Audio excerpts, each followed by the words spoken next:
Hello, my name is Zeba and I'm a 3D animation student. My question to you is, what advice would you give us as a 3D student and how to go about to be a successful animator in life? The most important thing is to, as well as doing your computer animation, is to learn to do drawing animation and to improve your drawing skills. I think all the best animators, CG animators that I know, also understand, the principles of traditional 2D animation. I think that gives you such a discipline and grounding in animation. It's not necessary for stop motion animators, I'd say, but for CG animators, I think it can really improve your chances of success. I just wondered why you chose to come to India, and what was the experience? How big was the crew, the Indian crew and your crew? Well, we had 500 people working on the film. 250 of them were working in Poland, and 250 were working in different countries around the world. In India, I think we had 90 people, and India was just going to be one place of 4 different studios that was going to be doing the visual effects, and I was finding coordinating the visual effects between China, India, Poland and Norway very frustrating, and I wanted to put all the visual effects into one house, and I couldn't do that in Poland because we just couldn't find enough people who knew the software, and my Indian partners said, we think we can source enough people. So I put my film into a big bag and came to India, and it was a very good experience. I mean, it was a very tough experience because we did 860 visual effects shots in 3D in 6 months, which, as people in the audience will know, is pretty tough. And normally you get like probably about 2 years to do that kind of visual effects job. My team were very nice and very, very willing and easy to work with, and obviously they understood that it was a monumental task, and the best thing about working in India is that after we'd been working 100 hours a week, for 4 months, and everyone was exhausted, still everyone had a very positive attitude to the film. They're very excited about the film, and it's every day I came into the studio, and I was pleased to be working with those people, and I've had bad experiences in other places, and I would say that there was a real positive attitude, and that was the thing I liked most about working here. Any questions? I also wondered why you chose Lang Lang. I mean, anybody you could have picked to play Chopin, right? I just wondered why you picked him. Not everyone can play Chopin. So it's quite hard.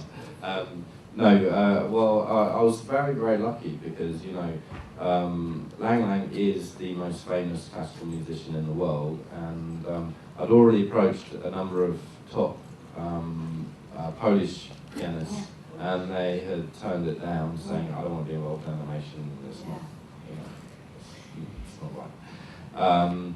A friend of mine said, why don't you contact Lang Lang? And I'm like, oh my God, he's the biggest star in the world. I'm sure he's not going to do it. But I thought, why not ask him? So I went on the website for his agent. I filled in a form, an anonymous form, which they never replied to ever.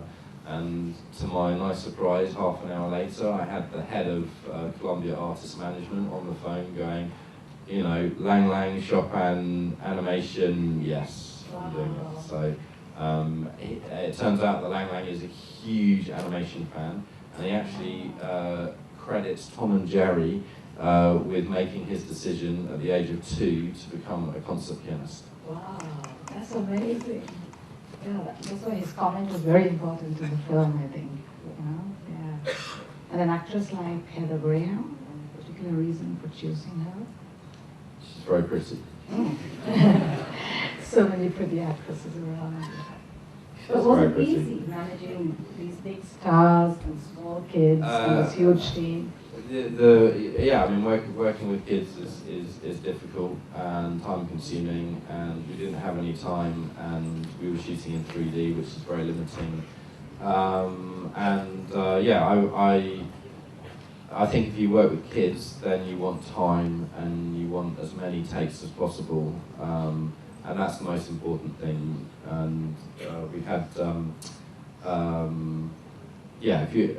working with Heather was easy. She's a professional actress, and so yeah, working with her was easy. Working Lang with Lang?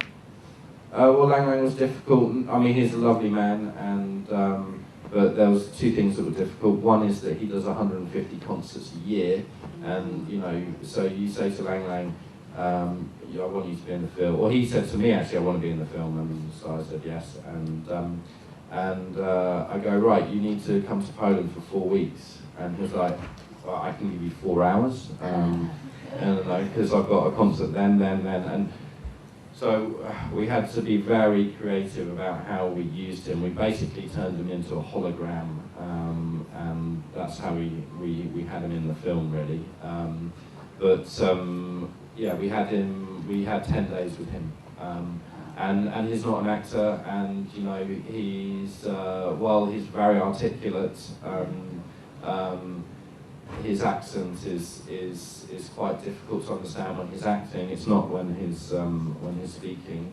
But you know, in all the test screenings, he came out as the character that everyone loved the most. But he's very charming. Yeah. Any questions? Your last film is a 3D and you're making a 2D now. Now, when you visualize it, how difficult it is for you to visualize in these two different formats? You know, you just did a 3D and you're making a 2D. Is it difficult to imagine in that fashion or not? Well, you know, I've spent most of my career doing 2D films. Yeah. So, and when I say 2D, I mean non-stereoscopic as opposed to 3D CG animation. So for me, it's more natural to still, even though I spent 2 years doing a film. We ended up doing 11 films in 3D. It's a lot easier for me to think in terms of 2D. Any other questions? How many have seen the film? Well, I think after seeing this trailer, it's going to be a lot more going to see the film. In fact, to me, it was Chopin's music. I never imagined his music could ever flow along with a high action, genre like 3D. Like you said, Prokofiev and Tchaikovsky and narrative. And I just wondered if the traditional musicologists like the gentleman art, they all think classical music should be live. But to see it as a background of a genre like animation is quite revolutionary. It's not backgrounded. That's the thing, is that we don't use it as film score. It tells the story. It drives the story. It's right at the forefront of the experience. So yeah, that's very important. I think that's one thing that Breakthrough really strives for, is forefronting the music and making sure that there's a real story that fits to the music, which was difficult in the case of Chopin. It was difficult, but hopefully we achieved it, and I'm sure that hundreds of thousands of new people who've never heard of Chopin will hear his music because of this film. Yeah, that's right. Is it going to many places from here? Or? We've sold it to 40 countries so far, and mainly it starts distribution in January. And I think in India it's going to get a theatrical distribution in April or May of next year, which I think is some holiday time. Well, I've seen the film and I absolutely loved the idea of piano being a flying machine. How did you, I understand that it's music and everything, but how did you, first you decided that the piano, did you decide on the fact that, you have to make a film like that and then come with the music, or did you, thought that, I'll go with the music and then drive things like flying piano? How did you go about that? Well, it was we got a commission to do the film using Chopin's music. So the music came first, and then we had to find a script that would go with it. And I was, as you always do, making the last film, and so I was. We were writing scripts which were very like Peach and the Wolf, and they weren't working with the music. They just weren't working. We wrote 5 scripts, and we were in despair. And then one of the directors did these little drawings, like this size, of a piano with these magical billowing wings on them, and these 3 drawings that he did as a kind of a flick book were so brilliant that we all went, that's it, that's the film we want to make. Which I kind of sometimes regret because it's very difficult, but yeah, no, I think it's beautiful. So. Thank you very much. Thank you very for much. coming. I'm sorry about the slow start. Yeah.